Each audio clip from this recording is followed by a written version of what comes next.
Ipswich Buses, your local bus company serving your football team. Buses run every 10 minutes. Avoid the traffic. Don't get stuck in the delay. Get Ipswich Buses today. A single from only £1.20, a return from only £2. Find out more information at www.ipswichbuses.co.uk. Ipswich Buses, proud to partner with Talking Town.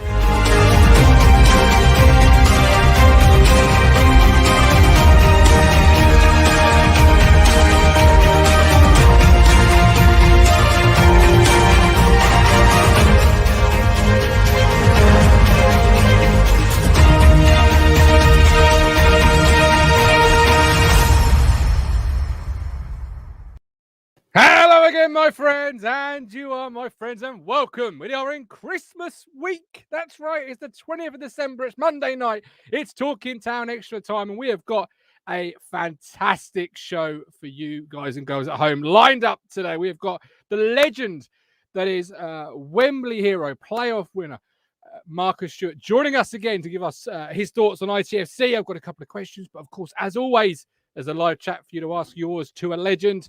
I will ensure all YouTube super chats are read out. The chat did get busy last time, so we do want to ensure your question gets asked. Drop it in a YouTube super chat. And of course, we've got ITK Graeme Brook, who's also a winning, well, he's a winning in my heart author of Adventures of a Tractor Boy, and the legend that is George Nunn, the man responsible for the fantastic merchandise you can grab at our Teespring site. If you've got any returns, also see George. So there you go. There you go. For the eagle-eyed among you, you may think, oh, I'm not on the TT Fifth Stand board on the intros. Well, this is when you're going to see behind the curtain that is Talking Town, because I did the intros for the whole of December on the 1st of December, and they have since changed. So let me quickly say a huge thank you to you wonderful Talking Town legends, the TT Fifth Stand Ultras, the guys and the girls setting off the flares, letting off the banners, waving the flag that allows us to do shows like tonight with legends that are Marcus Stewart, with the owner Berkay Bakai, with the owner Mark Detmer, with Brett Johnson also joining us. And as I always say, if your name is not on this list, please do DM me and let me know, because you deserve to have your name up in, well, not quite lights, I suppose, but certainly on a board that George has lovingly and caringly crafted north of the border. There are still 4 anonymous, so perhaps you are one of those. Don't forget, we are brought to you in association with Ipswich Buses. Why would you go buy a bus? Well, first of all, it's contactless, but it may be because of a beer or 3 that you could consume at the football ground, of which I am doing tonight. I told you, it's Christmas, right? I've watched Christmas films, albeit one of them against my will. Yes, I will say that. But it's Christmas, so I've ate Twiglets, I'm eating Pringles. This is like 9:30 in the morning. I'm drinking beer, not at 9:30 in the morning. It's only the 20th. That will come in 4 or 5 days' time. I will say that. But this is courtesy of our friends at Away Day Beers. $14.99 for an ITFC Legends pack. But I'm not quite sure they've got a Marcus Stewart beer. Why? Josh, sort it out. Right, comments. Hang on quickly. This is a coon, by the way. Or a kun. I don't actually know how you say it. Where's the bottle for it? Oh, it's on the floor. There we go. That's what it is. I've never been good at pronunciations. I thought I'd go for a striker beer because obviously Marcus Stewart's a striker or was a striker. You know, it's all a tie-in. Anyway, Sarah Davis, evening all from 2 new. Congratulations. Welcome to the Sin Ticket family. Lee Bayliss. Colin was impressed by him. Calling about McKenna. We will get to McKenna a bit later on in the show. Ashley Bell came across well. No laughing and joking. No voice changes. Just looked like he was focused and well prepared. Keffy Keith, well done everyone who chipped in to buy extra tickets for Pack Out Portman Road. Absolutely, the place was buzzing. Right, George, are you ready? Here he is, Mr. George Nunn. No intro today, George. Straight into I was ready for the intro. I wasn't ready for you to just switch me straight on. Yeah. Sorry, George. I want to get straight into it tonight. How are you, brother? Yeah, I'm all right. How are you? Are you still busy beavering away on artwork? No, not too much today. I've been taking notes from the press conference most of the evening. Notes. I like a good set of notes. It was a good press conference, wasn't it? Yeah. We'll come to that a bit later on. Yeah, it came across really well. Yeah. Yeah, your Christmas jumper on. You feeling the Christmas spirit? I have. I thought I'd make some effort. It's bloody hot though, so I have to take it off at some point. I know. I'm not wearing the merch today. I'm wearing a little cardie. I'm showing my age a little bit here. Sat in my slippers, drinking my beer, wearing my little cardie. Is there a link to those specifics? There certainly will be, Felix. Do not worry. Let's complete the trio and get to the legend. But first of all, we've got our own legend, an author of Adventures of a Tractor Boy, Graeme. Brook, here he is. How are you, Graeme? Good evening. I'm good, thank you. How are you guys? I am very well. I hear it is your birthday today. Not today, Christmas Eve. I'm working up to retired on Thursday, and then a few days to build up to my birthday. Oh, does that say happy retirement behind you? I thought it was happy. No. It's I've got a festive Christmas reindeer, Ipswich colours, of course. Everyone's getting festive. Hang on, I better just get the old Santa hat on then, because otherwise I'm going to be left out of this. Marcus better get something festive on as well. Graeme, tell us all, for perhaps those that aren't on Twitter, what is the story behind that fantastic picture of you and a certain two gentlemen? Well, it's funny that the two guys that I know really well are obviously Brett Johnson and Mark Steed, who haven't come across because of obviously the COVID thing that's going on at the moment, understandably so. But they were saying that they hoped Burkeye and the other Mark would bump into me at some stage whilst they were over. And I was in the ground early for the Sunderland game on Saturday, and I just sort of standing, and along comes Burkeye, and he sort of shouts across and sort of waves, and then says, "We've got to get a selfie. We've got to get a selfie." So he got his phone out and obviously had the selfie, and I got I think it was one of the official photographers took a picture on my phone as well, but I didn't realise that the official photographer had actually taken a photo of Burkeye taking the photo on his selfie. So, and one of my mates that works at the football ground sent it through to me last night. Said, "Don't know if you've seen this. It was on the Ipswich photo gallery." And I thought it looked pretty cool, sort of the selfie of the owner sort of taking a photo. Every day that, is it, Graeme? You get a picture of the owner. We've got Marcus Stewart on the show with us tonight. I know you've also got a Marcus Stewart story. Oh, yes. Yeah, I won't bore everyone now. I'll catch him cold and catch him by surprise. But, yeah, I got to travel and got to know several of his family, so I'll spring that on him when he arrives. That's all in the book already. So absolutely, well, there you go. And Sid Driver, you can look forward to that not only tonight but also when it arrives. He says, "Don't feel Christmassy one bit. Ordered Adventures of a Tractor Boy Saturday. Can't wait for it to turn up." I know I won't say if I've got it or not. You know that, Graeme, but it's a present for somebody anyway. And they might be watching. We've got Sarah Davis in the room. Felix says, "Yes, Nick, we'll see you there." Oscar, I think our nickname should be the Portmen. Portmen is alcohol. Although the Portman Owl from Away Day Beers is very nice. Anyway, Marcus is now ready. We can bring him in, an absolute legend of our football club. Here he is, Marcus Stewart. Marcus, how are you? I'm fine, thanks, guys. You okay? Very well. You have qualified for an introduction, but the offices of Talking Town are on holiday leave. So you are. Yeah, well, yeah. The introduction department is shut down. So the next time you come on, you will have an introduction with music and lights and all sorts of glamour. But it's Christmas, so we'll just have to say, welcome back, Mr. Stewart. We've missed you. Graeme has a wonderful story he'd like to share. First of all, yeah, let's of course. Get that off the back. Go on, Graeme. Hi, Marcus. It's an absolute honour to appear on the same screen as you. You were one of my all-time heroes in those great days at the start of the century and everything. So, but basically, I got to know your dad really well in two of the European games. Lorry Tub. Yep. Yep. So went out to Helsingborg for the game in Sweden. Kept bumping into this guy sort of round Helsingborg, and he was even trying to get rid of some tickets and he wasn't a tout, he was just trying to give them away, but I was a bit suspicious. And then bit later on into the ground, and he was sat right next to me in the stand as well, and there was your Uncle Peter, and yep.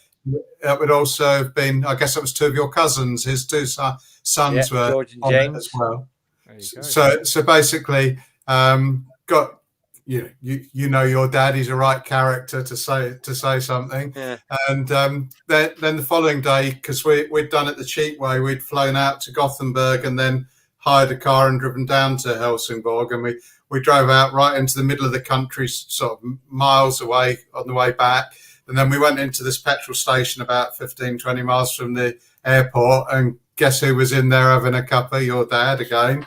So we were on the same plane flying back to Stansted and got chatting to him. We had a horrendous flight where the plane was throwing us all about and everything, and then it went into a plummet. And I was sat next to your dad, and he's going, "Oh, don't worry." He said if it was really serious, the masks would drop down because I'm a terrible flyer. And I said, or the pilot might not have time for them to drop down. And your dad looked like he was bricking it at that point. But we got back again anyway, and we arranged to travel together out to the San Siro. So that was Peter, your dad, and your other half, Vicky, that we went, and we were due to potentially come and have a meal. I think it was with you and Marcus. George, can I stop you? That was my old other half. Your old other half. Okay, Yes. Good correction. So yeah, we were due to sort of possibly have lunch with you, but I don't know if you recall, it was really, really thick fog out in Italy, and you were phoning, telling them how bad the fog was, and the planes were all delayed and everything. In a minute, it will tell you where for breakfast as well, Marcus. Don't worry. No, Jesus, I do remember, Graeme. actually. I remember the San Siro itself, when the night before the game itself, we went out to train on the pitch, and we walked out onto the pitch. And the truth is, I was a bit disappointed because I couldn't see the stadium. There was a lot of fog, as you say, but it wasn't at ground level. It was kind of halfway up through the stadium. So I was like, "Oh, there's a San Siro, is it?" It was quite impressive from going into it. It looked like a spacecraft had landed. Yeah. But the night of the game, when we went through the tunnel, we walked up into it, and there was no fog. And it was a different stadium. It was just magnificent. So the fog did actually ruin a lot of people's experience that weekend, or that midweek. Because you had the fractured cheekbone at the time, didn't you? I did, you yes, couldn't actually play in the game. So that must have been a real disappointment for you not to play. Yeah, of course it was. I mean, to want to play at San Siro, you don't get the opportunity very often in your career as a footballer, or even to go there as a fan. So yeah, it was. But listen, I don't. It is what it is. I managed to train there. It was one of the nights I could train the night before, but there was no contact on me whatsoever. It was just literally I was there. No one was allowed to tackle me. There was no physical contact whatsoever. But just to be there, and to be a part of that, and hear the fans and be part of that moment in the club's history was brilliant. Yeah, Heights we want to get back to. Absolutely. Well, we've just gone past the anniversary of it, haven't we? 20 years. We have. It was a couple of week before, one of the two. Yeah, I believe so. Marcus, last time you were on, we were talking about an ex-teammate of yours, John McGrill. Did you manage to catch any games while John was in charge? How did I didn't know. No, I watched a bit of the Barrow game. Commiserations. Most of the second half. Yeah, it was a scrappy game, a typical FA Cup game when you got to grind your way through it. It obviously didn't work out as good as we would like to have done. So no, that's the only game I got to watch.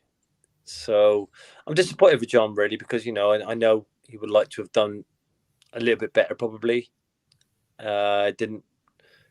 Results didn't really go brilliantly. So I've said this before. I would like to have John to got the job. I would think he's obviously the one of the Burley boys, as you call it, and gutted for him, really. Like you said, he didn't really want the job. He knew he was in there as an interim manager, so he kind of knew where he stood. But from my point of view, I thought he had the right kind of character, the right upbringing as a manager to do a job at Ipswich, but it's just not to be at this moment in time. Who knows in the future? Absolutely. You say that, but he left us in fairly decent shape, having got 2 draws against Wigan and Sunderland, both in form top 6 sides of League One. Blaze DOG asked, Marcus, had you heard of McKenna before he was appointed Ipswich coach? Any idea what we can expect from him? I know, Kieran. I've done my pro license with him back in 2017. So excellent. I don't know him really well. I know him well enough to have a chat with him. It's quite a closed book at the time, I would say. But, his experiences coming from, obviously, through Tottenham's under 23s, being at Tottenham Academy, obviously injury, and then under 23s, and then going to Man United as under 23 coach or manager, and then being promoted to, first team coach. So, he's seen a lot of things in his career as a coach, a lot of experiences with other coaches, and it's the same again with Ipswich. It's a risk, whichever person we bring in at the moment, it's a risk, and he's a risk. There's no doubt about that. But what they have done, they've gone outside the box a bit with the risk in terms of he's not obviously been a manager before. He's very highly recommended within the FA in terms of coaching ability. But then what I would say is when it comes to being a manager, that's a whole new ball game itself, and dealing with first team players, not just young players under 23. He has to deal with adult players now. As a manager, obviously he's been through it as a coach at Man United, but he's not the ones that's got to have direct contact with them. The managers, that's their job. So it'll be interesting how he comes on. But in terms of as a coach, I've only heard good things about him, really. Yeah, it's obviously an out of the box appointment, as you say. Did it surprise you that they went out of the box? Well, do you know what? I always say this in football. Nothing surprises me ever in football, but it always disappoints me. And I'm not saying that this is the case this time. So I'm not surprised. I'm not disappointed whatsoever because I have no reason to be disappointed. But I'm not surprised because nothing surprises me. And, what line do you go down at the moment? You go with the experienced manager, Paul Cook. You go with John, who's not as experienced as Paul was.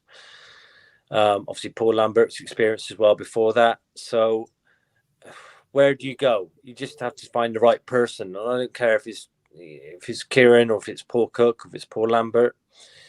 You have to find the right person. And I'm just hoping that they have. I've said this before on this show. I don't want the same, from my point of view, I don't want the same scenario in 9 months' time when they sack him and get someone else in because he's not right. Give him a chance, for God's sake. Absolutely. That's an interesting turn of phrase. Give him a chance. What does that look like from your perspective, both as an ex-player, as a coach, as a fan? Because there's lots of talk over the last couple of days since his appointment of what progression looks like, what we can expect, what should we expect. Is the playoff still on? Give him a chance, for Christ's sake. Love that. But what does that look like? I mean, for me, the playoffs are still on. 10 points. That's 4 games being the top. No, it's not 4 games because other people above you are going to win as well and draw. So it's not really 4 games. But who knows by the end of Christmas, the Christmas period and New Year period, we can't be 5 points or 4 points off the playoffs. And if we're lucky, maybe closer. Who knows that? So that's still in with a chance. And what I mean by is give him a chance is, so you have Paul Cook. What was it? 2 games he won in 9 or something like that? 2 wins in 9 before he left, or it might have been 2 games in 10. I'm not quite sure. Around that sort of figure, yeah. Go on. Around that sort of figure. Yeah. So when it comes to Kieran, and that might happen to Kieran at some point in his career at Ipswich in the next 2 seasons. Don't just get rid of him there after 9. Let's see it through. You have to see it through sometimes. As long as you can see progress being made and the right decisions are being made, then just let him see it through. Because, okay, we don't want to see for a manager's point of view, you don't want to see someone lose 2 games on the trot. That's that 2 games on the trot ain't a good. No, it's not the kind of thing you want to see. It's the kind of stats a manager doesn't like. You don't want to lose 2 games on the trot. But sometimes that does happen. And if you're going to bring someone in who's your own man, and that's what he is, because Paul Cook wasn't the owner's own man. He was a previous manager from a previous ownership. So give Kieran a chance. There's going to be stages in this changeover situation from the management to the new manager where things don't go quite right. So And it might be the fact that it might be 8 games that he doesn't win. I remember when Gary Johnson came into Bristol City, when I was there as a player, he lost 9 games on the trot. He ended up getting promoted the season after. So these things happen. So if you're going to employ someone, just stick with them for a little while. What I don't want to see is a club that keeps changing managers every year. We've got to get out of that cycle at the moment, because that cycle's happened too often. Yeah, it's starting to become that way. And the Christmas period, Marcus, talk us through that as a player, and also from Kieran's perspective now, because obviously from a fan's perspective, there's a lot of games in a quick amount of time, and teams can go from riding high to being low, from being nowhere to being right in the mix. What can he achieve, or what can he get sort of sorted, or what can he do from today onwards? Because he's got Gillingham on Boxing Day, obviously Christmas Day and Christmas Eve, that sort of stuff is training prohibited, and you've got 2 games after that, then New Year. What can he really get accomplished? You know what? It's do you know what it is? It's a really tough period, and it's almost for him, for managers of this time last year, they've got a bit of experience if they were involved with a club at this because you had COVID involved. So that's a totally different scenario in itself. Mm-hmm. He's becoming a manager in probably one of the hardest times that we've known to be a new manager completely, and at a new club completely, with a pandemic going on. So his mind at the moment, he's not got to just deal with the team selection and the games that are coming up and the amount of players he's got available to be in the squad. He's got to deal with a pandemic, and is the fixtures going to be on?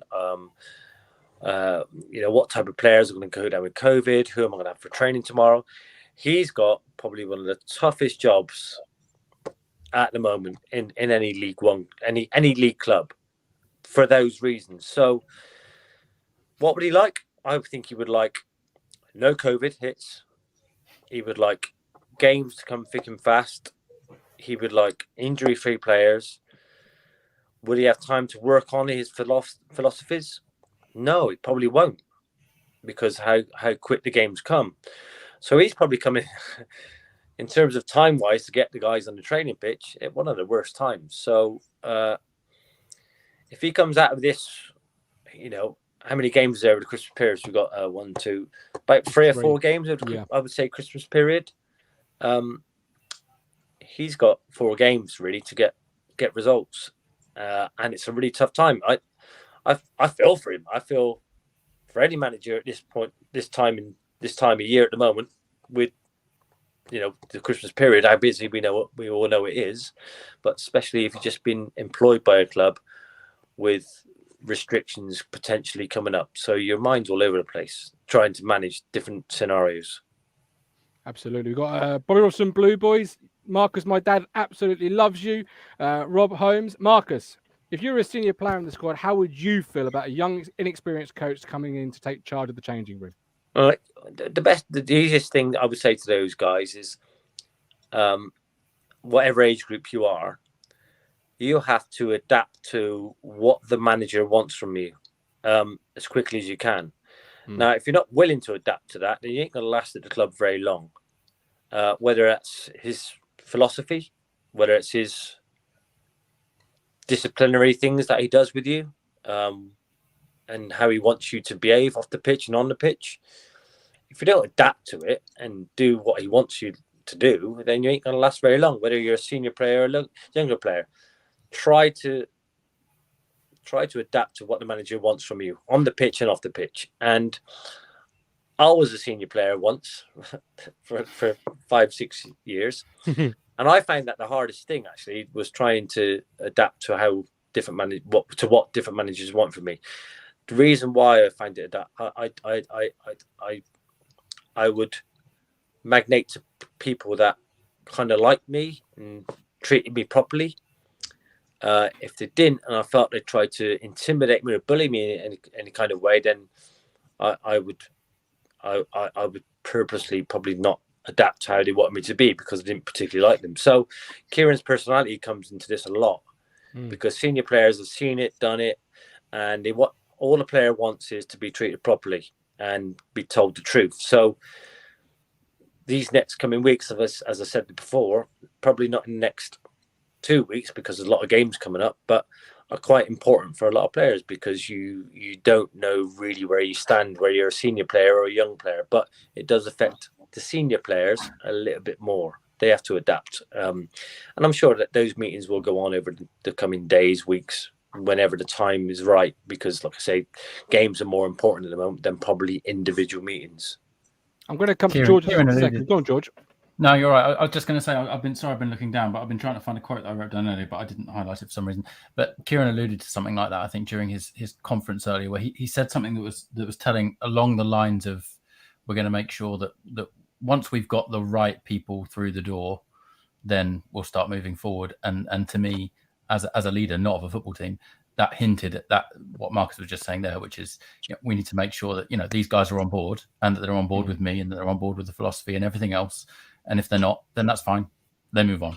And that was, for me, was positive enough. I wrote it down. I think that's a really good start from my perspective, is that he's aware of that, exactly that fact, that as a young leader, I suspect he is aware that there are players that may not take it particularly well, a younger manager coming in. So, yeah, I think that's as much as he can say on it, really. But he definitely alluded to that being a kind of thing in the background. I think I know the answer already just by what you were saying there, Marcus, but something I've never asked you. What was it like going from George Burley to Mick McCarthy?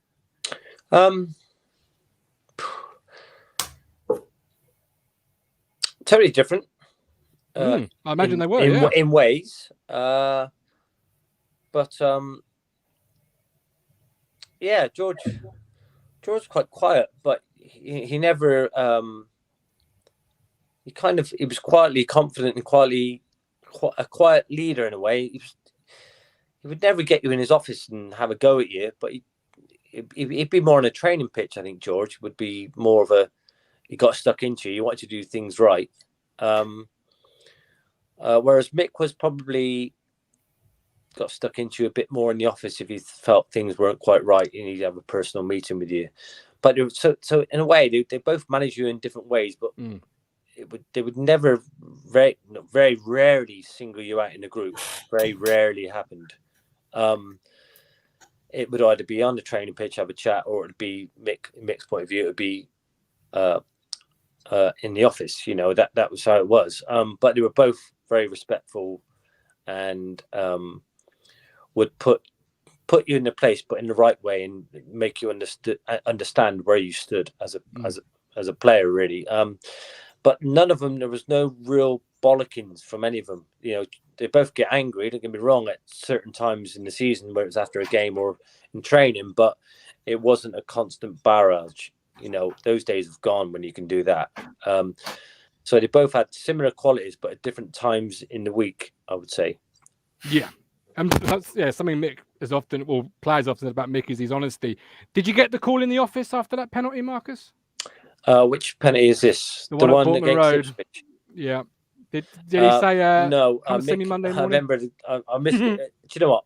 I've taken loads of penalties in my life, and I haven't told this story very often, but I've never felt as nervous in my entire career as having to take a penalty against my old team for Sunderland at Portman Road as I did that day. I looking back, I shouldn't have taken the penalty. I know I got the penalty. Fabian, being dirty as he is, took me down. I shouldn't have taken the penalty. And I was so nervous, and I thought I lost the game for Sunderland at the time. Of course, I was gutted because I'm a pro and I want to win. And I was in the dressing room at the end of the game, and I was so despondent. I just made the wrong decision. I was going on emotion. I wanted to score against my old team. All those sorts of things come into your head. I shouldn't have done it. But anyway, it happened, and you live and learn, and you try and tell players in that scenario. Once again, if I'm a coach, I can learn from that position. I shouldn't have taken the penalty. It was a horrendous penalty, wasn't it? It was. It wasn't. Do you know what? I'm surprised it reached. It's like I think I hit the floor, then I hit another bit of the floor, and then it kind of hit the ball. It's like it cemented your legend status because among fans, the worst penalty in my life. That was the worst. The rumor on the street among fans, Marcus, is that you missed it on purpose. So you cemented your legacy, if anything, with Town fans. Graeme, you've been quiet down there. You've been thinking it through. You got Marcus, an absolute legend. You must have some questions for the absolute hero of Wembley. I'm just sort of in awe, really. You know, I just remember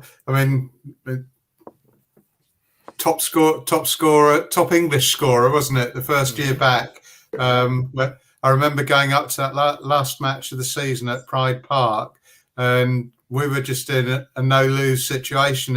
If we won at Pride Park, and I think a couple of other results went our way, we were playing Champions League football. If we lost or drew, we were in the UEFA Cup anyway. You know, so I mean that was just to me. It didn't. It did, but it didn't really matter which way it went. I think the saddest thing possibly the next season, it took its toll and it cost us Premiership survival because we've got a relatively small squad, hadn't we? And playing those sort of matches and then playing on the Sunday or whatever to catch up. But I think that just took a bit too much out of the squad really and cost us. But I mean, the stupid thing, even that season, we got relegated and won the Fair Play League and got into Europe, even though we'd done that in the Championship, hadn't we? So. Yeah, good old Ipswich. Should have been a bit more dirty that year. Maybe we could have. I don't know. But yeah, great time. Sonny Baker, I love. He said he doesn't stick to specific formations, but tells what is expected of the players and lets them develop their style. And Matt says reducing the gap to the playoffs to 5 points after the Ipswich period, and it would be game on. It's an interesting time at Ipswich, obviously with the young manager. January around the corner. Did you manage to capture any highlights of the game at all against your old team from the weekend, Marcus? No, didn't watch any. I watched the stats. I looked at the stats though. And it was like something like 15 shots on goal for Ipswich and 5 and 9 for Sunderland. Possession stats were very similar. So no, I didn't manage to catch it. No. No, I could say these days I watch as many games as I can. I can't watch every game that I would like to watch. My son's played rugby, so I tend to watch them guys play rugby. Midweek games I probably watch a bit more than I do weekend games. Absolutely. Well, yeah, your mate John did really well at the weekend. I'll give him a lot of credit. Galvanised the squad again, and obviously McKenna on the sidelines does that as well. But after the horror show that was Barrow, I think McGreal left on a really good point. Go on, Martin. Don't you think it says something though? John McGreal came in. I mean, that was a horror, that game. I went down to the Valley at Charlton. That was awful. But he learned so much in such a short space of time about the makeup of that squad, and the legacy that he's left us is that with the makeup of that squad, we need to be playing 3-5-2, not all this crap with one forward up front. You know, and I mean, I think that the biggest frustration for me with Paul Cook, apart from not having a plan, well, he did have a plan B. It was try and play plan A better. But you bring Scott Fraser in, for instance. He was Marcus says about the stats. You look at the stats for last year. He was player of the season for MK Dons. He was the top number 10 in the whole division. Yet the guy has been played on both wings. I don't think we've used him at number 10, so to me, I mean, I know it's easy being an armchair manager at home criticising, but surely if you bring the best, it's the same with Piggott. I mean, he isn't a striker that plays as one player up front. I mean, I personally thought the Papa John Trophy against Arsenal, he had a really good game when he came in, but the guy's rusty. He's playing like one game in every 6 or 7. He came in, his hold-up play and his flick-ons were brilliant, but what was the point when there wasn't another striker playing alongside him? So you've got 2 really top players from Division 1 that we haven't utilised at all this season. Absolutely, and Marcus, before we let you go, because I know we've only got you for half an hour and your time is stretched, but we thank you so much for coming by. One of the things I want to ask you is consistency there. As a player and as a coach, John himself said we're so consistent at being inconsistent. We play badly, we play well, we play badly, we play well. So he predicted we'd play well this weekend because Barrow was poor, and he was right, and he is right overall. We are inconsistent. So as a player and a coach, how does Kieran McKenna work through that? How does he make us more consistent? What are the things you can do? Well, I think he has to obviously instill a bit of confidence in the guys and get them. He would have done his homework on what type of players they are and what kind of systems they will fit into. I'm sure about that. I'm sure I don't know because I've never seen any of his teams play, so I can't. But I'd like to think that he would, maybe bring some sort of consistent formation that he would like to play with the chaps, and what type of players will fit into those formations.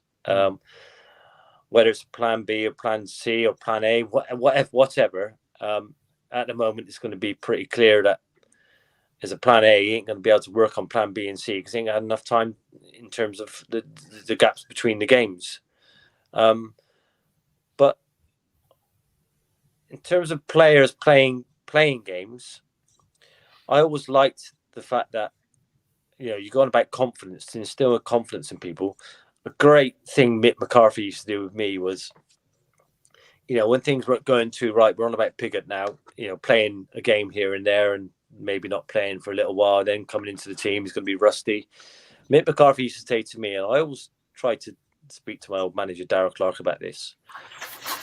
Darryl, I've not scored. So Mick came up to me once. He went, Marcus, you dropped, and you're not going to play next game. Just say no. And I did play. And then he pulled me after the game and went, Marcus, you're back in the team, and I'm going to play you for the next 4 games. So it was like, straight away, I knew that I was coming into the team and I was going to be starting the next 4 games. However long I lasted in that game, I don't know. He might have took him off after 10 minutes. but I knew there was that kind of relieved my mind a bit. I was no anxiety thinking, right, I'm going to play the next game, but then shit, I'm going to be dropped next game after that. So those type of things give you confidence in a manager. Yeah. I don't know how Kieran's going to manage that, but that's how Mick managed it with me on a number of occasions when I was going for a bit of a drought, wouldn't play for a game. I knew I was going to play for the next 4 games. And however long that lasted, 60, 70, 80, 90 minutes, maybe 45, one or 2 times, I don't know. That gave me confidence that the manager had confidence in me to produce in those 4 games and not just give me 60 minutes in one game and then drop me for the next 5 and then give me another 60 minutes. So this new manager has to instill confidence in those guys, however he does it. That's one scenario I remember as a player that gave me loads of confidence, along with the chats behind the scenes, the chats before games, the chats to make you feel good about yourself. Yeah. So he's got to do all that to be able to get the results. Just give the lads confidence. I'm sure he has other ways. I'm sure he spoke to Sir Alex. I'm sure he spoke to Mourinho. I'm sure, but he has to do it himself. He's not asking questions to people that have done it. He's now the one that has to do it, and people ask him questions on how to do it. He's in the hot seat. Yeah, and you make have players feel good. Absolutely, give them confidence.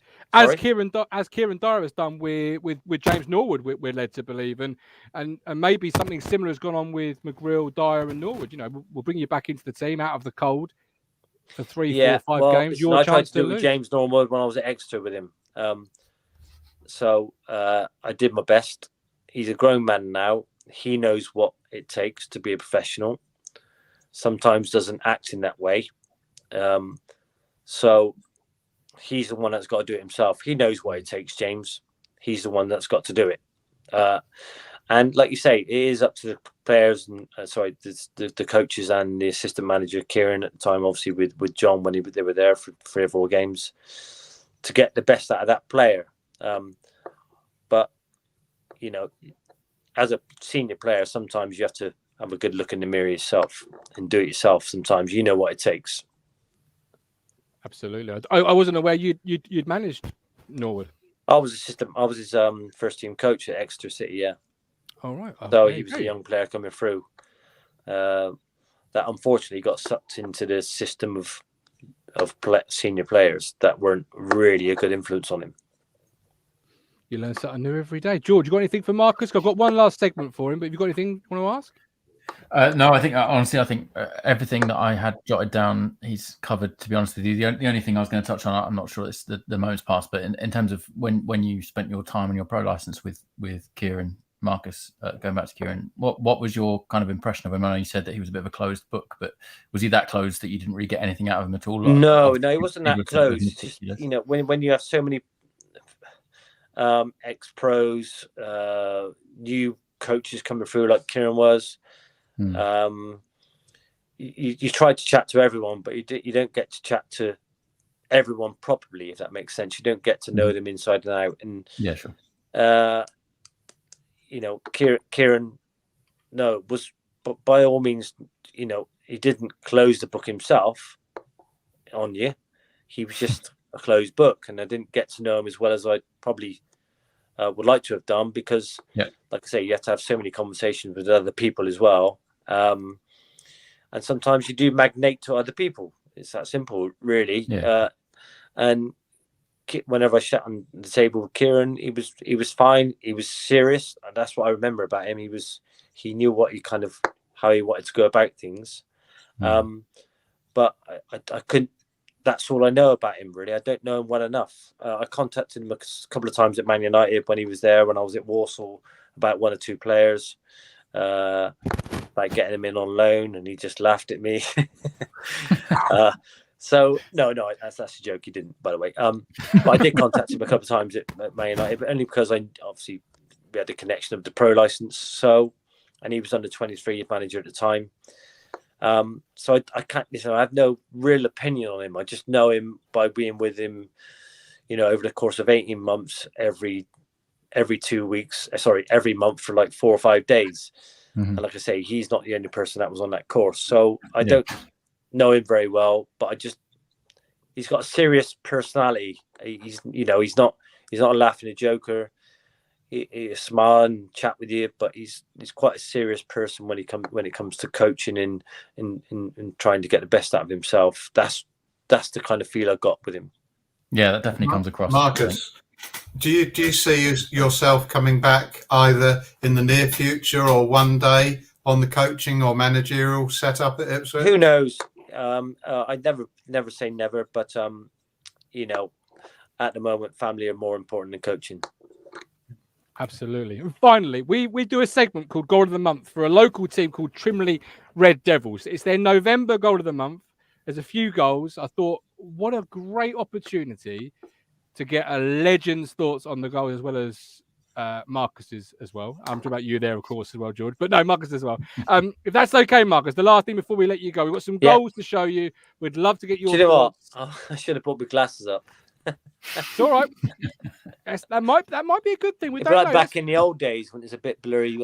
Absolutely. Well, it might be a good thing. That might. I've seen some games at Portman Road without my glasses, and that's been a blessing, not a curse. So here we go.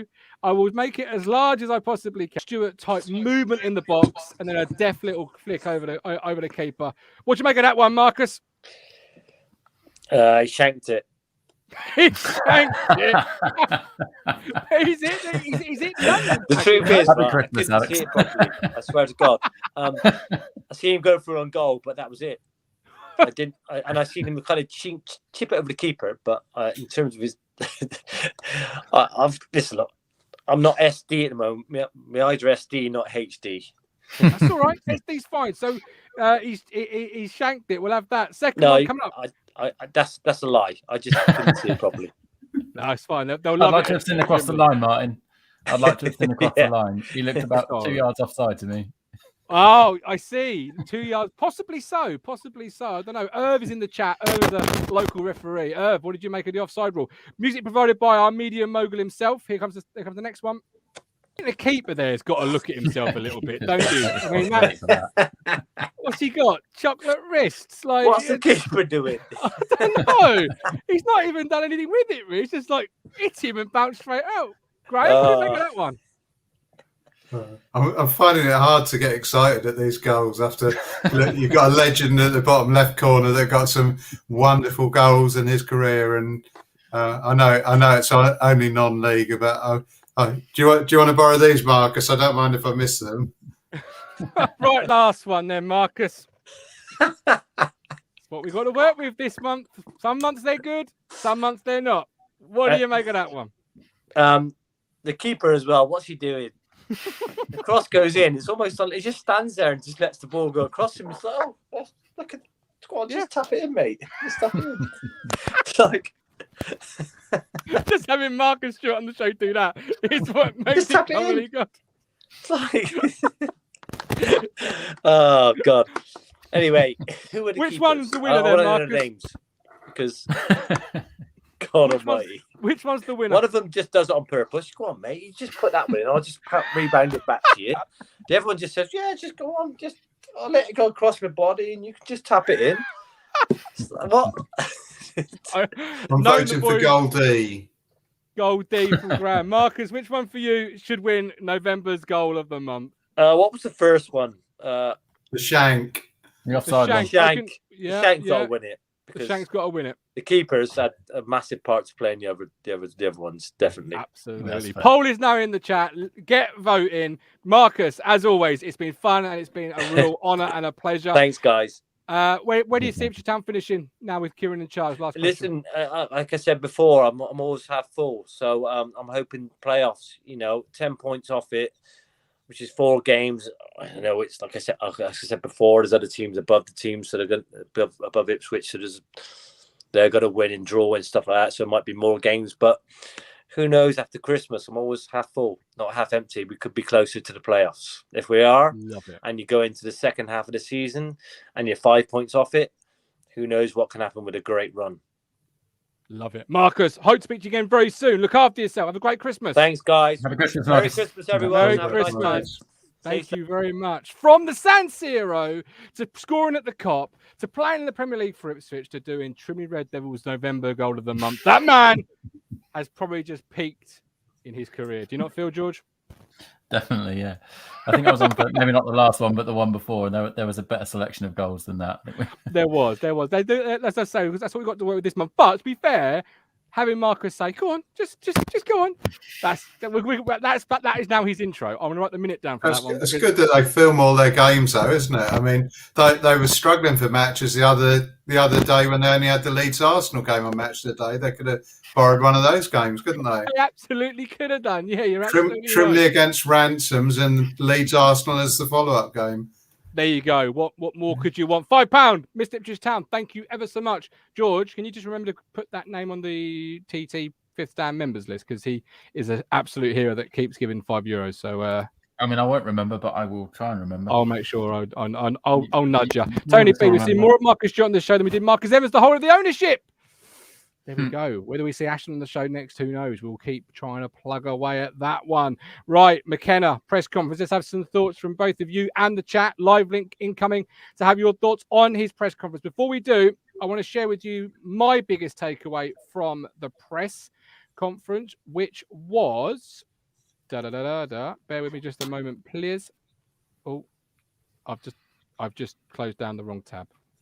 I've literally just closed down the wrong tab. Fuck. Capital F. While I get that up, George, what did you make of his press conference? Yeah, I thought it was really good. I wrote down quite a lot of stuff as per. But yep, I thought my biggest takeaways, one of them was that we approached him, that he didn't apply. I thought that was something that didn't. I'm not sure if that was mentioned before, but yeah, that was interesting and positive on our perspective. He obviously he defends himself a lot, rightly, that he quit at 22 because he had to, but that means that he's got 13 years experience. He says that a lot. That's obviously something he gets asked an awful lot. Yeah, so in terms of the meaningful stuff, I think he said style and principles are more important than formation. Which awesome.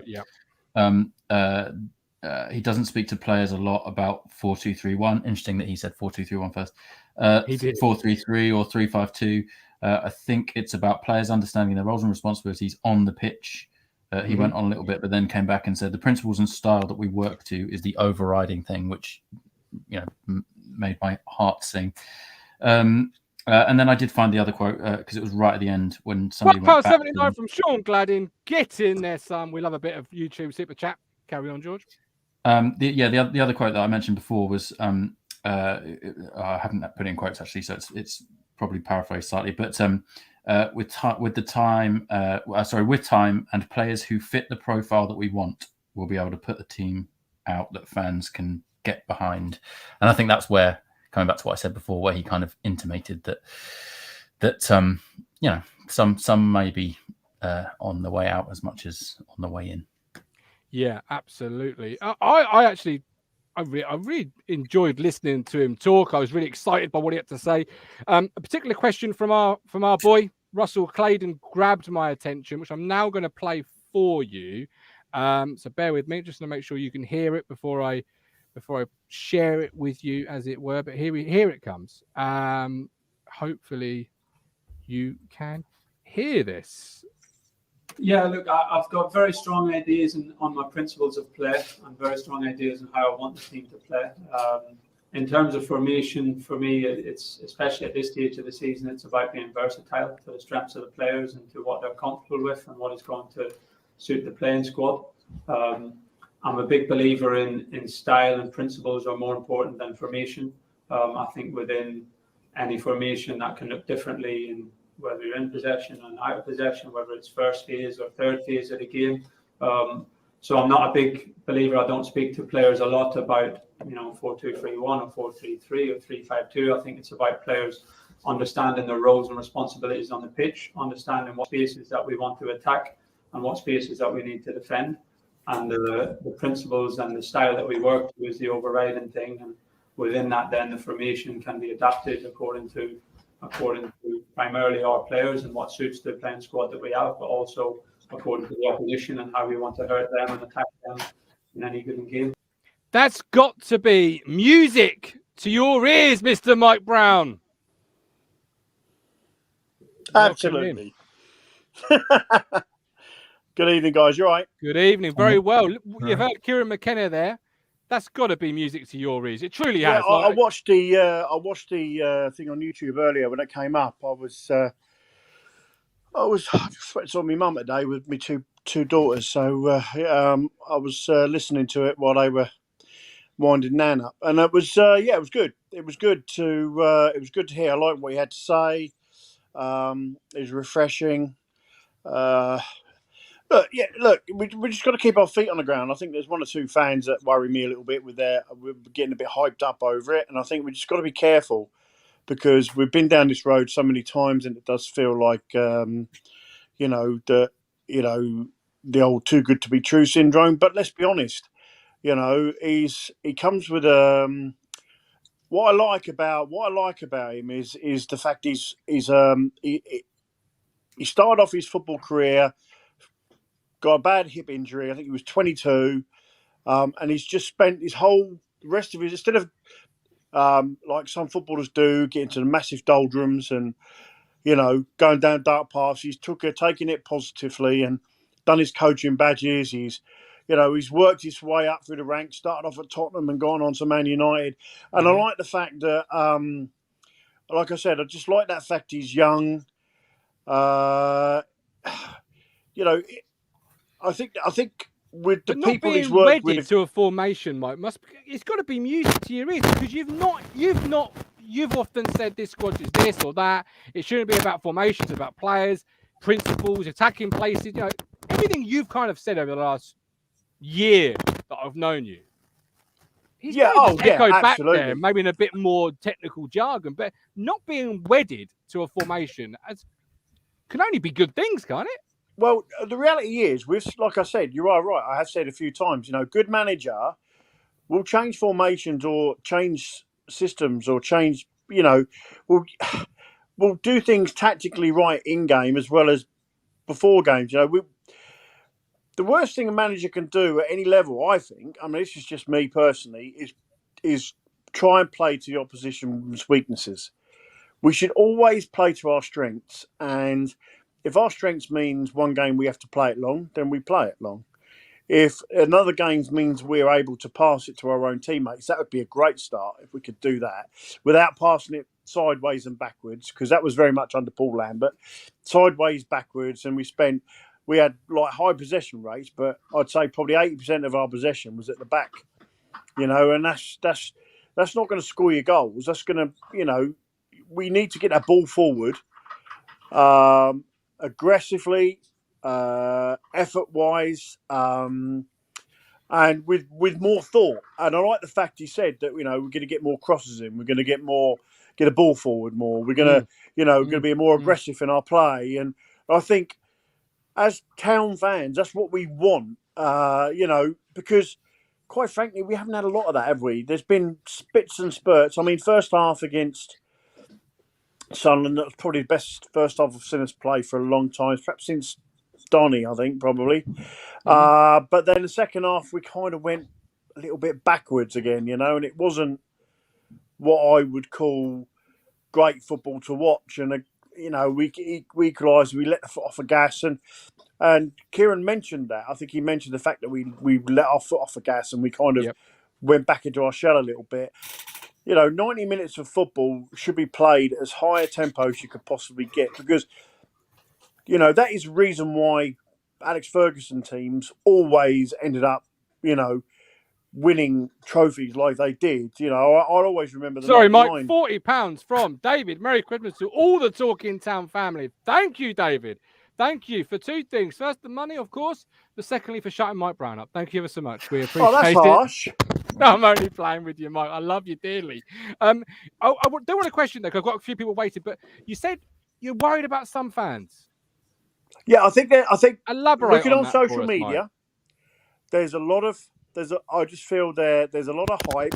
There's a lot of, well, he's got to do something. We've got to get in the playoffs this season. We've got to do this. We've got to look. Quite frankly, we've just got to improve on our performances, and we've got to start putting points on the board.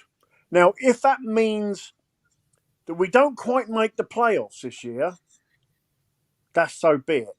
Because, quite frankly, the first half of this year has been this season's been dismal. A manager that's pragmatic, no in-game management, like Graeme has said. No plan B. It was plan A. Oh, let's do plan A with different players. And that's and hasn't done us well at all. So now we've got a new manager in who clearly wants to have a style of play, but he also willing to look at the formations, look at what players we've got, maybe bring in a few. He's got some obviously players he wants to bring in the January window. I say go out there for the rest of the season, work hard, play hard, more effort, try and get more points on the board, and who knows where we end up in May, And if we are in May in the playoffs, then there's a good chance that we could perhaps go up. The reality is, if we don't quite make it, well, I'm not going to blame Kieran for it, because I'm just going to look at what's happened previous. Our foundation to this point has been made on slodgy ground. Right now, we've got an opportunity to rebuild that foundation with a group of players. I would say probably 70% of them players will still be here at the end of the season, hopefully, because I think there's enough about us to get into the playoffs and produce games. Sorry, Mike, £1.79 from Blaze Dog. Thank you ever so much. Absolutely. Love it. Stay right there, Mike. I'm going to bring in Felix, who's on a timer. Felix, you got the fisherman with you. You got Graeme and George with you. What are you going to say about your football team and Kieran McKenna? Can you hear me all right, first of all? Can, yeah, loud and clear, Felix. Welcome back. I think I've decided, because I don't know much about him. He's obviously new. He's modern. He is. I don't want to make a decision on it until after Lincoln, because I know nothing about him. I don't know what style of play he uses. I don't know what he does for the mental side, what he does passionately wise, what have you. I don't know, and I don't care. All I want to see is a win against Gillingham and at least 4 points from either Wickham or Lincoln. I don't care how it happens. I just want to see improvements slowly but surely, because I think the season is dead and buried. It's done. End of. Improvements I just want to have. Surely, but is that points return? Is that performances? Would 5 displays like Saturday, but only 2 wins be progress? What's your? That would be progress, yeah. That what you just said last would be progress, and sort of, I just want a an improvement for next season, because I genuinely think this season is dead and buried. It's done. Because it is, what are we, December, near January now, and we're 10 points off. It's done. I want to focus mainly on the future for next season to guarantee us what we did wrong and what we could do to get us promoted. Okay. Graeme, Felix says he wants to see performances like Saturday. That would be progress regularly. Season's dead. It's all about next year. What do you make of what Felix just said there, Graeme? I still think it's a high ask to make the playoffs, but I don't think they're completely written off because, I mean, as Marcus said, I mean, I know we haven't had a run of 5 wins since about 2002 or something. Is it on the bounce? But when you look, the sort of teams above us have all got to play each other, so they're going to be taking points off each other. But the biggest thing that I'd like to see this season is some consistent 90-minute performances. I think that the biggest things that have let us down this season, you know, take Saturday. I thought we were outstanding first half and probably should have been at least 2 up, maybe, you know, not hanging on to go in front just before half time. But then we almost like went into our shell, let them equalise, and we did pick up a little bit towards the end, last 10 minutes, quarter of an hour, but we're consistently not putting in 90-minute performances. And the other bit I'd like to see is just a little bit more nous. You know, I mean, I sat with you at the Cambridge away game, Martin, and we absolutely murdered Cambridge 2-0 up, and we were saying just don't do anything stupid till half time, don't give any free kicks or corners away. 42 minutes or 41 minutes, you know, just before half time, what do? You know, and we need to, the end of the first half, the end of the second half, we need to just calm it down and slow it down and do the Oxford tactics, throw yourself on the bloody ground once in a while, wait, just see the clock out, you know. But we're almost too nice sometimes. I think that's the biggest thing in this league. You need a hard underbelly. We've got almost a little bit of a soft underbelly. I'd still argue we've got the best technical quality players in that league, man for man, but we don't seem to have that real hard fight. You know, when we go 1-0 up, you know, the Accringtons and that, they roll their sleeves up, you know, and they'll bully us out of it. Cheltenham did the same thing.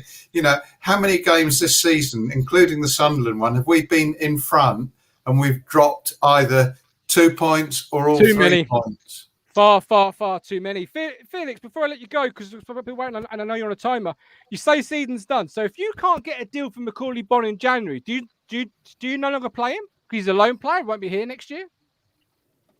Rephrase that again. You say it's all about next season. So if you can't get a deal done with QPR from Macaulay Bonne, do you not play him after January because he won't be here next year as a loan player if it's all about next year? I think you give him the time because it's Macaulay Bonne. He loves his club or what have you. But I think even if we had the chance, I would not re-sign Macaulay Bonne on the form that he's in. On the form he's in, I wouldn't sign him back. Mike, that might just be COVID brain because I have an awfulness with COVID. But Jesus Christ, I don't think. I saw him at Crewe. I think that's the last time I've seen him properly play, because that's the last game I've been to. And he's missed 2 sitters that even I would have scored, and I'm a goalkeeper. Yeah. Felix, first of all, I hope you get better with COVID. Whatever. I'm out of lockdown in 2 days. I'm good fine man. now. But second of all, you're on Talk in Town now, Felix. You own that opinion. You have that opinion. And I'll protect you for having that opinion. But Mike has got his eyebrows raised. I want to hear it. I'll go back and I'll listen to it. But you'd be proud of that here. You'd be proud of that opinion, Felix. Do not swayed by what he about to say. Mike, you had your eyebrows raised. You can't not sign a player based on what's going on right now. We don't know what's been going on behind closed doors.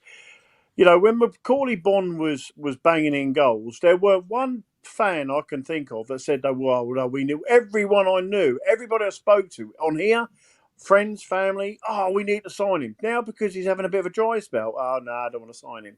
I mean, what is that all about? Yeah? Well, strikers go through bad patches.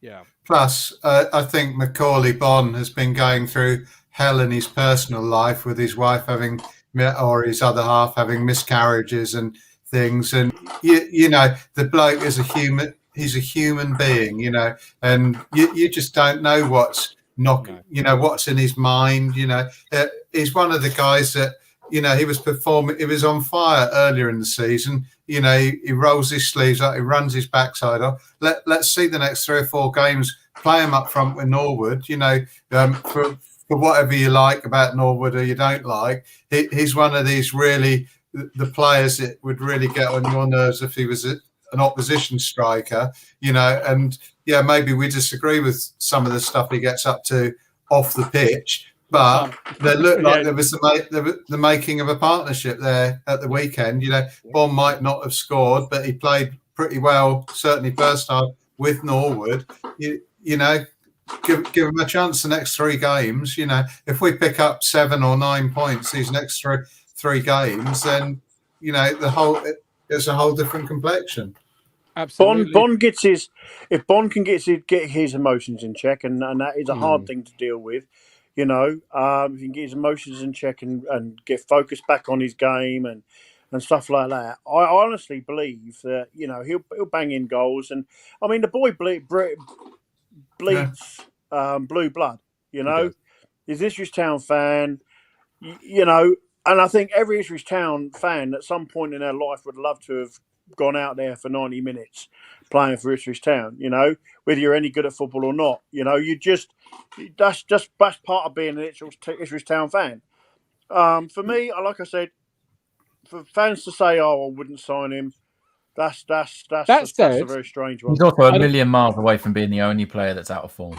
He is. So, I'll stick up for Felix here. I like Felix to stay and made his point, but yet to go. But what I will say is I'm kind of I've got one foot in Felix's camp in the sense of he's got to show consistency. Now, personal issues are personal issues, and I've gone through those myself, and I wouldn't wish that on anybody. And I wish him nothing but the best. But he's got to prove consistency now. He's had a red hot start, then he's tailed off. I wouldn't maybe look to sign him in January unless something was happening in terms of QPR. We're trying to force the issue or whatever. I'd let the season play out, and I'd assess it at the end of the year and see how consistent he was, whether he came back into form, how he finishes. Because I'm kind of with the biggest thing Marcus Bond needs at the moment is a decent manager, coach coming in and putting an arm around his shoulders. Because I personally thought, I can't remember which game it was where he missed an absolute howler the North Stand end, and I think he's so keen to get that goal that he's been missing for the last X number of games. He's over trying. He's an Ipswich boy. He's an Ipswich fan. He just wants to score goals for Ipswich, and he's maybe just trying that little bit hard. Where if he just sort of calmed it that little bit rather than snatched at it, you know, which I know it's easy. He's a human being, but if someone can just put that arm around him and just sort of, you know, take him under their wing, maybe that will just make all the difference. Absolutely. You just don't become a bad player overnight, do you? That's the bottom line. Form is temporary, class is permanent. You'll like this before I let you go, though, Mike. It was from Ashley Bell. I should have started it. Here we go. I like that McKenna, made a point of saying, my focus is the players that are in the building. Unlike Paul Cook's, they're all shit. Paul Cook didn't actually say they're all shit, but he, you know, alluded to them perhaps not being good enough. But that's pleasing to hear, is it not, Mike? Look, new managers come in. He needs to assess. He was in Friday. He's now officially manager today. He's meeting. I think he's doing a first training session tomorrow. He's got his first game on Boxing Day. It's going to take at least a good couple of weeks for him to understand and get to know the players. Like he said in the interview, you know, there's a big difference between watching them on a DVD or watching them on telly and then watching them in live. And how many times as fans have we said that? I'll watch it on iFollow and I'll see something completely different to maybe a fan that's been to the game. And I think that's very much the case in this situation. He's seen them on DVD or seen them on TV. Now he's got them. Now he's going to see. He's been to a game and seen them. Now he's got a good opportunity to get him in the training ground and maybe bring in some of that United steel, that Tottenham you know, way of as well. You know, like I said, he's been under some great coaches, Poch, Mourinho. You know, I mean, even Ollie. You know, like he praised Ollie up. You know, and I think it was, like I said, probably maybe a few people in the dressing room at the end that probably was causing Ollie a few issues. But the reality is, you know, there's a lot of pedigree there, and I think there's two things we need to do. One, get behind the manager. Okay, Rome weren't built a day in this case. They're not his players. He's got, you know, I'm hoping he's going to have come in, and he's a manager that no one called. I don't know anybody that called it. No one called it. It was Appleton. It was a League One player. It was Manning. I wanted Lowe, and I'll tell you something now. And I think this is the best thing about it. I wanted Cook, and how did that turn out? You know, you love Lambert. How did that turn out? You know, and the reality is, we've got an opportunity now with a young, hungry coach who's going to work his nuts off, and he's going to turn around and say to lads, PIMP. You just can't let it go, can he?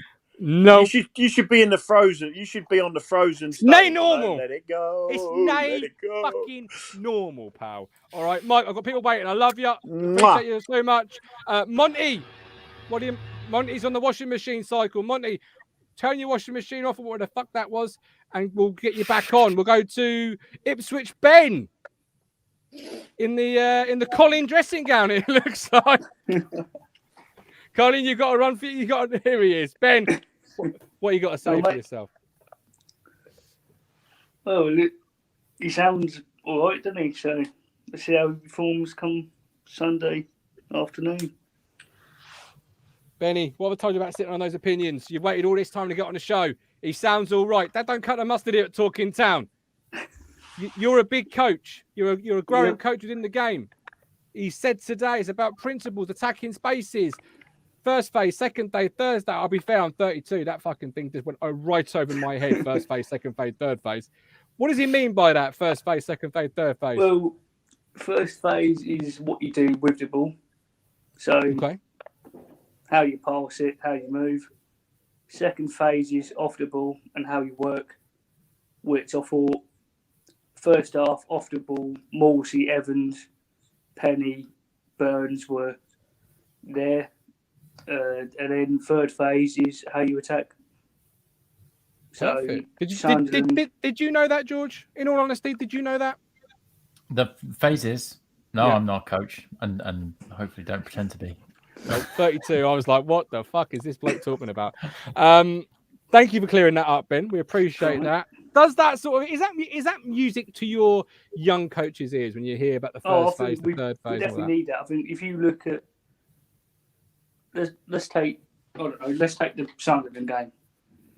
Mm-hmm. If you look at that first half compared to the second half, Sunderland have done what we done to them in that first half. They pressed us. They were going for the second ball. They were overloading our three at the back, and we couldn't cope. And we need to play for 90 minutes. We do. Senior players obviously have to adjust to a younger manager. Luke Wolfenden got to start on Saturday. This could be a real fresh start for him, couldn't it, Ben? Yeah, I think him and Edmondson were our two standouts, I feel. I don't think Burns done enough. As much as people rave about him, I don't think he's done enough. I think he looks scared to take on his fullback, especially in that second half. Who's this? Matt Penny? Burns. Burns, sorry. Burns? Don't get me started on Penny. Sorry. George, back three could really suit Burgess because I think he played in a back three at Accrington and Stanley. He's obviously cost nearly £1 million, which ain't cheap and ain't what Ipswich Town does at the best of times. Yeah. If it's a back three, do you want to see Burgess come in maybe as that natural left side, go alongside Edmondson and Wolfenden? What do you think about the back three? And you were there Saturday. Yeah, maybe. I don't think I was impressed with Wolfenden as people were on Saturday. I'll be honest. How did you see his game? I thought he looked a bit rusty. I didn't think there was anything wrong with him. I just thought he looked like he hadn't played for a long time. Edmondson, I thought, was really good, but he had that marauding run in the first half, and then looked absolutely knackered and was kind of out of it for 5 minutes, made a mistake, and then made a bit of a mistake for the goal. And then spent the rest of the game trying to make up for it. And I think that's one of the things that I think he could do with he just needed someone in his ear to say, calm down, George. Like, you can't do it on your own. Like, just settle down. I'm going to disagree about Burns. I thought he looked at our attacking threat on Saturday alongside potentially a Luco. Penny, agree with Ben. He is not a wing back by any stretch of the imagination. He just doesn't look like a left back to me. He doesn't look like he can defend. He looks. I quite like him as a footballer. Doesn't look like he can defend. So for me, left back or left wing back, if we're going to try and play that formation as part of the alternating formations we're going to see, it's got to be high on the list in January. I'm more inclined to go with Ben here, though, George, because he was sat in the greatest stand English football has to offer on Saturday. So was I. In the Cobble. You in the Cobble stand? Yeah. We could have come and say hello then. Jesus Christ. Wow, now we know that. Tony B, can we get a more enthusiastic interviewer for the club if I hear any more? So, Kieran, what did you make of that one? Well, I am available. My rates are fairly cheap. Lee Anderson, student needs PJs. Well, okay, Lee. All right, we'll let you have your son. No, Lee, fucking hell, son. Fucking hell, Lee. It's only a Monday night before Christmas. Chill it out, mate.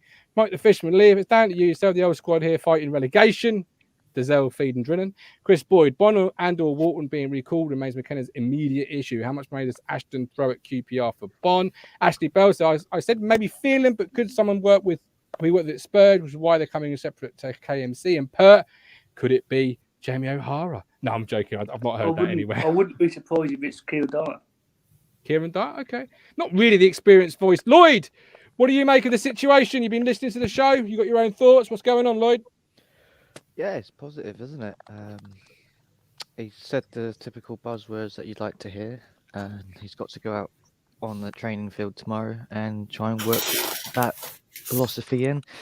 He won't get it done this year, obviously, because it's different mentality at the moment. He hasn't got a full pre-season ahead of him, and he hasn't got some of his own players, so he's working with what he's given. But other than that, you'd like the sound of his build-up, the way he wants to play football. Hopefully, quick build-up, but smart build-up, not rush, so where we're caught out every time, but a positive, not constantly going back, but, a defender looking to find a pass in the middle. And hopefully, decent wing-backs, not Penny, because he is shite and should fuck off. Wow, Lloyd! You're never like this with the old Cameron, the old Sarah Ralph. George, does he need? And I'll ask Graeme the same question. We've only got 11 minutes left because the Talking Cricket gang will be here at 10 to review the absolute fucking collapse that is England's batting. But George, Graeme, same question to you.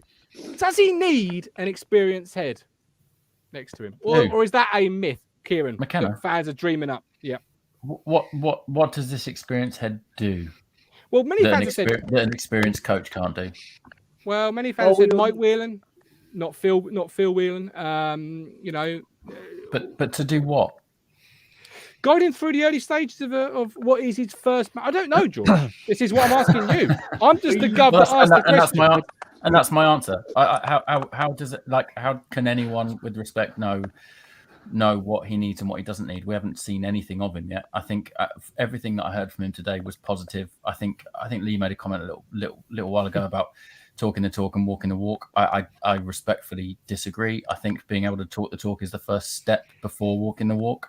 I think Paul Cook failed there. I think being so belligerent about a formation is a mistake, because how do you know that the players don't fit into that formation? That's ridiculous. You don't get a bunch of puzzle pieces and make it into a picture that you want it to be. It makes a specific picture, right? So it's not how that works. And I think in terms of experienced head, who knows? He will know. Hopefully he will know the areas of, and I said this before, I think with Cook, he needs to know, as a good leader, he needs to know where he lacks in experience or in quality, and he will bring the people in to help him. And whoever that is, I trust him to make the right decisions, as I did with Cook, and he failed miserably. So who knows what will happen? But I think right now, I trust him to make the right decisions and to know himself better than again, with respect, any of us know him at the moment. And I think he will bring someone in. He did say today that he's going to bring someone in from outside of the club, hopefully over the next few days. Who knows what their position will be. And then they will assess it as time goes on. And that's exactly what I want him to do. Okay. And may I just add to that? Go on, Lloyd. Go on, Lloyd. The whole having an experienced second person behind you is a total myth, because you don't need to have someone that experienced. You just need that second voice to, because obviously you can tell by the way Kieran is. He seems more reserved. He seems a bit more schoolboyish. Like he'll probably be, he'll be more, I think, more blank about what he wants. And, well, this is it. Yeah, I think you need an uplifter. But I think that's what that person will do. I think the second voice will be the one that will be the cheer you up, motivate you, basically reaffirm what the manager wants. Just that extra voice, because a manager can't do it by himself. You saw with Paul Cook, he can't do it by himself. Absolutely, Graeme. All the top managers over the years have been a double act: good cop, bad cop, funny guy, straight guy. For me, McKenna seems a chap. I've obviously never met him. Seems a chap that knows his own mind, knows how he wants the football to be played, knows what he wants his players to do. And something that's been said about him, Graeme, is he's perhaps a school teacher in the way he communicates, a discipline potentially. Is it an uplifter that he needs? Is it the funny guy? Is it the cheer up here? Is it the Martin O'Neill arm around the shoulder, going to love you, as opposed to the Roy Keane type, going to? Yeah, I think he does need an uplifter type guy. We don't know what the guy don't know a thing about him other than he came with McKenna. I mean, I totally agree with George. I think we need to trust in him to identify, his sort of counterbalancing, people that will bring strengths into that coaching setup. And I think we just need to hope we don't have the disaster we had the last time, because, you look at that setup. I mean, Franny Jeffers came into the club. I mean, the guy was on a suspended sentence for threatening his ex, wasn't he? That's to me a total wrong message from the start for a family club. And you brought a guy in that was a relatively short centre forward type player that was allegedly our defensive coach. You brought Gary Roberts, who I loved to bits when he was playing for us as a winger years back, but the guy was still playing for Accrington Stanley when he was a first team coach. So again, and I believe he was sort of qualifying in the summer. There's no, and you brought, what was he, the T man or the kit man from Wigan or whatever, that allegedly wasn't a kit man, but he was pretending to be a kit man or something up there, and he came in as a coach as well. And to me, I think Cook almost backed himself into a corner or put himself against a wall in the summer, because Liam Richardson, who would have almost certainly come if he hadn't have got the manager's role at Wigan, who seemed to be like the real sort of, other half, if you like, of Paul Cook. And Cook in the summer said he didn't need an assistant manager or whatever else you want to call him. And then all of a sudden, when things weren't going right, you're in a no-win situation. So if you suddenly back down and brought an assistant manager in, then he's sort of like almost undermining what he'd said in the summer. So I just think that the whole coaching setup, there was no one there that when Cook was like Cambridge, when he replaced like for like when we were really struggling in the second half, although we were still winning, there was no one. I sat in Block H for the Arsenal Papa John one, and you saw Gary Roberts, Franny Jeffers, and there was very little intervention. Cook was like barking a few orders out and whatever, but there was no, you can't imagine anyone pushing back and saying, hey, Paul, do you think that really is the right idea? Or could we be doing this slightly differently? So I just hope this new coaching setup is a good sort of an immediate gel of the management side of things that actually all complement each other. Because I think we've missed that. You can go back from Paul Cook to Paul Lambert and you look at the coaches and assistant managers and people like that. Yeah. Certainly the last two managerial coaching setups, in my view, have been, you know, Paul Cook. I was one that I thought he was the right person at the time, but things just went badly wrong with who he brought in to support him. And Absolutely. I think that cost him it ultimately. Potentially so. Lloyd, Ben, thank you both for coming on. Look after yourselves. We'll speak to you again very, very soon. We have got to clear out because the Posh Rounders boys are coming in to discuss their Posh Rounders game. But we carry on the conversation as always on our social media. You can find George Nunn at George_Nunn with 2 N's, and Graeme Brook at Adventures of the Tractor Boy, but he spells it at ADVOFT Tractor Boy. There we go. Actually, you can still get that, can't you, Graeme, as a nice little stocking filler? Yep, still available on Amazon. Absolutely. George is not selling anything. I am on his behalf. Teespring. I do everything for free. Shop.talkingtown.co.uk. Support us through the merchandise. Join the movement. Come on, at Talking Town on Twitter, Talking Town on ITFC. Join the movement that is Talking Town. We are a big family. We are from the left, the right, the centre. We are from all over the opinion spectrum for Ipswich Town, but we've all come because we love this football club with every inch of our being. Some of us too much. Crunch. Literally a walking billboard for the club shop. But until then, with love, with care. He is the best thing in the world. He is a great author. I try and be a good host. We've had a legend called Martin Stewart on. Support the show through Ko-Fi. And as George has just rightfully said, have a great Christmas. But I'll be back with you beforehand because I am back on the 23rd, which is a Thursday, I believe. He says very hurried looking at his diary. Yes, it's a Thursday. Myself, Mike Brown and King Callie Bisley will be joining you live to discuss what is a Boxing Day fixture, we hope. We hope that it's still on. But until then, with love, with care. We're on a journey, looking back on the things that we've taken for granted, but feels like we're learning to be better without what's been holding us back.